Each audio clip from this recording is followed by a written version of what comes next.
good, you know. It's not It good. doesn't change It shouldn't the fact happen. that I do not have to have a driver's license to drive a vehicle. I do not. I'm not a commercial driver. I'm not driving people around. I'm traveling. That is considered a part of my home. Welcome back. This is Jason Matthews. I am a recently retired law enforcement officer. I was also a use of force instructor and a taser instructor during my career. And this is part 4 as I continue to comment on this public domain video that was released out of Florida. And I'm giving you my perspective on what I might be thinking if I was in this officer's shoes, what actions I might consider, and also giving you some information that the general public doesn't know about law enforcement based on my training and experience.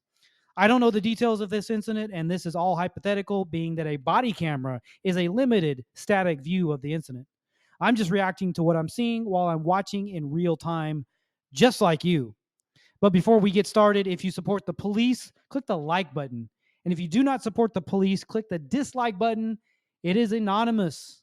I just am curious of where you stand on that issue. Okay, let's get started. So we have a vehicle stop. It appears to be a vehicle stop. The officer has contacted the individual. At some point, the individual was put in handcuffs and then told that she was under arrest. She is now in the back of a patrol vehicle. And we are having a discussion between the individual and the officer about laws and the Constitution and such. So let's continue on with that discussion. And I do not have to have a driver's license to drive a vehicle. I suppose you don't have to have a registration either. No. Your tag's expired. Okay. You know who I am. You run my tag. So here's what I am curious about. Because you're right. I do want to know more. Is that your car? Yes, that's my car. So you're the registered owner of that car? Yes. So at one point, it had a valid tag and registration. Right. Because if I rode around without any tag, that would just be asking you for trouble. So instead, you're okay just riding around with an illegal expired tag. It's not illegal. So you're basically masking the fact that you don't believe the laws apply to you. I have to do whatever I have, run through these hoops that y'all put us through just to get by. You mean these? Yes. Where's the gun in the car? So what I was saying about a body camera, and we don't know, this was edited. So we don't know, maybe this did take place and I don't know. But normally speaking, when you start questioning someone as an officer, and it's not basic questions such as identifying questions like I need your license, registration, insurance, and what's your name, what's your license number, etc. If you have someone in handcuffs and they are either detained or under arrest specifically, and we've seen in this past video that the officer has specifically stated the individual is under arrest, he is asking her questions.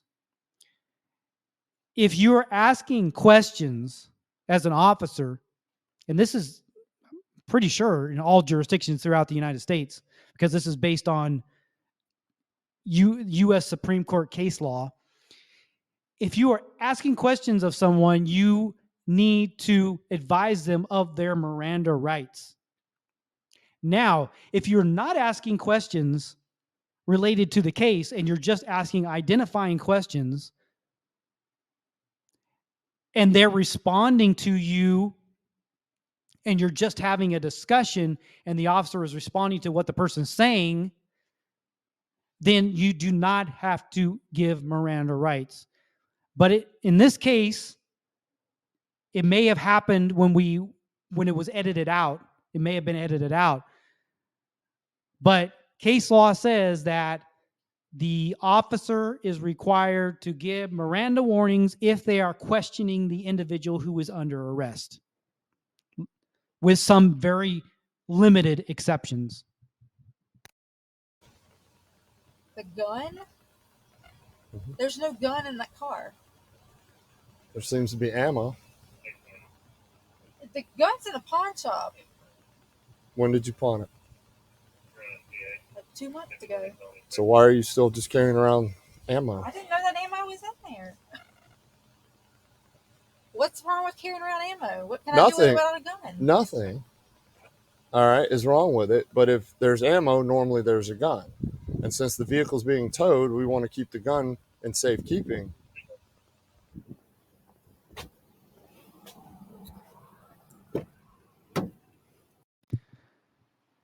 So the question now comes up, the officer's saying that there's ammo in the vehicle, ammunition for sounds like a handgun or some type of firearm.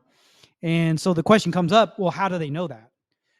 Two things that could be happening in my mind is, number one, they looked through the window and they saw it somewhere. Number two, if she is under arrest, there is something that's called an inventory search.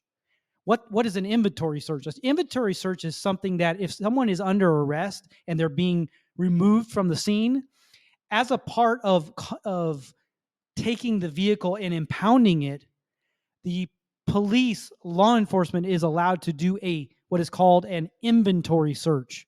So basically, they are inventorying the vehicle to make sure that everything is accounted for personal property.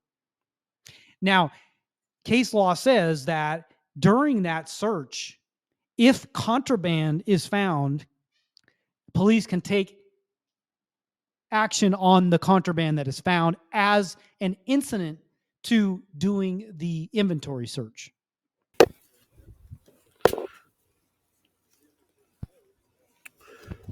$15 Golf Breeze. Even though you sent the warrant, stand by. Excuse me. Give me your full name. Give me your full name. Look at me. Give me your full name. By the vehicle, you are under arrest now for possession of felony narcotics. I didn't give y'all permission to search my vehicle either. Your vehicle's being towed. We're inventorying it. We're not searching it. Did you hear what he just said? So they're claiming that they found narcotics in the vehicle. And that's what I was referring to. He's explaining exactly what I was saying right there. Because I have not watched this video, the entire video. I'm reacting in real time. She said that she did not get permission, I believe, if I remember correctly, to search the vehicle. Again, if it's an inventory search where they're removing someone, the person is under arrest, or they're removing someone permanently from that area, they can do an inventory search. And part of that inventory search, if they find contraband, they can use that contraband to bring further charges. Yes, you're searching my vehicle. You say that our laws don't matter to you, so what does it matter? Obviously, I don't have any laws right now. No, there's plenty of laws. You're just breaking them. I don't have to mind laws that aren't valid. They're valid laws. They are not valid laws. The United States and the state of Florida seem to think they are. The United States has a constitution that we fall under. Right. Statutes, mandates, codes. So none of that matters. So under our constitution, it still gives the state governments the right to govern themselves, correct? That's right. And the sheriff has all the power. That's right. That's right. The sheriff does. He is the head law enforcement officer. He's not part of NATO. He's not part of the Council on Foreign Relations. I'm not part of NATO either. Well, you take orders from the top.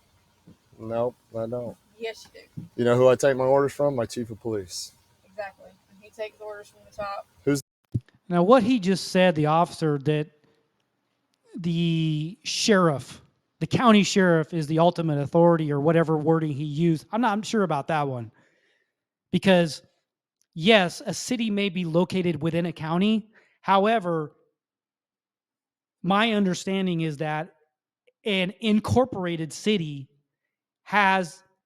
does have to comply with the county laws in that sense of what he's saying, as well as the laws within the city. So that we have what we really have is a jurisdiction within a jurisdiction. So a city is within a county, and a county is within a state. So I guess I see what he's saying to some degree, but my understanding is that, like, for example, he said the chief of police doesn't have to comply with, I guess they do have to comply with county law. So in that sense, he's correct. But I don't see how they're the ultimate authority. Who's the top? You want me to give him one name? I mean, that would be impossible. Well, I don't know who the top is. I know, because you haven't done research. I guess I'm just an ignorant cop. Nope, you said that. I didn't say that. Well, that's what you're implying. No, I didn't imply things. Then stop implying that I only take orders from the top. Fair enough? You do take orders from the top. That's how it works. Afraid not. Oh, it doesn't? I'll just make up your own. Yeah, I know that's what y'all doing right now. No, you make up your own. I don't. I know the Constitution. I've learned it. I know the Constitution too. I also know that the states have the right to govern themselves. That's been turned into shit. Oh, and I'm sure you're the expert. Yeah. You're not. I have rights and I live in America. Correct. But you decide which laws to follow. I don't take orders from anybody. Nobody's giving you except orders. God. Nobody's giving you orders. Obviously, you are right now. No, You're right going now. to jail. Yeah, because That's an order. you violated Florida state law. I violated a law that someone made up that's not legal. The Constitution was made up. Yeah. By people. Yeah, and God. Those same people put laws into place even back then. Our Constitution was changed in 1776 and in 1871. I don't think it was changed in 1776. It was written in 1776. Ah, there we go. And it was changed in 1871. I'll have to take your word on that one. Because you haven't done the research. Because I don't need to. Right. Because you know everything. I don't know anything, but I do know my job. And I know my officers know their job. You know the orders that you're supposed to do. No, I just... To be honest with you, this is painful to watch because it sounds now like grade school. Grade school is what it sounds like. You're right, no, I'm right, you're wrong, no, na type thing. And in my experience as a law enforcement officer, I would never allow it to go to this point. I would never allow the discussion to go this long and go this in depth and be arguing back and forth. It's like the officer is trying to prove his point, but it's not going anywhere. There's no point. Just know that you have to have a driver's the license. People in the community. We Y'all don't should be helping the people. We do help. No, you don't. We do. You don't know anything. Everybody. You don't know anything about us. I do. To sit there and say that I don't help anyone, that my officers over there don't help anyone. Y'all aren't helping me right now. You're not helping yourself because you choose to not get a valid driver's license. That's totally changing. You're just playing a victim. I'm not playing a victim. That's what you're doing. I'm not a victim. I'll never be a victim. I hate that mentality. Then why are you playing all these excuses as to you don't need a driver's license? It's not an excuse. I have the laws in that car. That's why I ride around with them. Why? To I have the book of the Constitution to educate people like me? I don't think that you're interested in learning anything. I don't think you're very stubborn. I don't think you know anything about me to even get to make that comment. What? My opinion. Okay, that does it for part 4. And I hope you enjoyed this video. Click the subscribe button and ring the notification bell to be notified when new videos are released. Hope you got something out of this video. And have a great day. Take care. And we'll see you in the next video.